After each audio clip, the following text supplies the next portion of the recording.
ఆగండి 100 రూపాయలు పెట్టి ఈరోజు నేనేమో 2 కేజీల పప్పు కొన్నాను.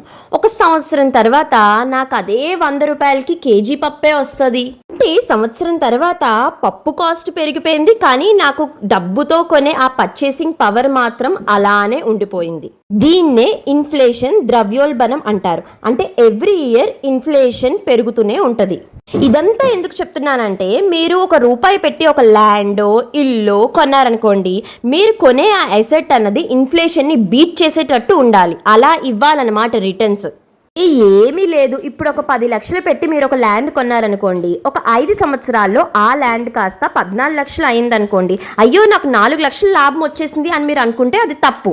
అది మీకు వచ్చిన లాభం కాదు. ఒక 5 సంవత్సరాల తర్వాత దాని కాస్టే 14 లక్షలు అయిపోయింది. అది ఇన్ఫ్లేషన్ వల్ల పెరిగిన రేట్. అది మీకు వచ్చిన లాభం కాదు. కాకుండా మీరు ఒక మంచి లొకేషన్, ఫ్యూచర్ ఉండే లొకేషన్లో ఆ 10 లక్షలు పెట్టి ఈరోజు ఒక ల్యాండ్ కొన్నారు, అది ఇన్ఫ్లేషన్ని బీట్ చేస్తుంది. అది 5 సంవత్సరాల తర్వాత 40 లక్షలు అయింది అనుకోండి, కానీ ఇన్ఫ్లేషన్ వల్ల అది 15 లక్షలే ఉండాల్సింది కాస్త, కానీ దాన్ని బీట్ చేసి 40 లక్షల వరకు వెళ్ళింది. ఎందుకు?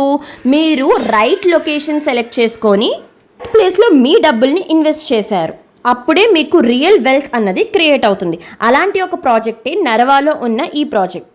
5 సంవత్సరాల్లో ఇన్ఫ్లేషన్ ని బీట్ చేసే రిటర్న్స్ ఇస్తుంది. Each plot size 167 square yard cost 35,000.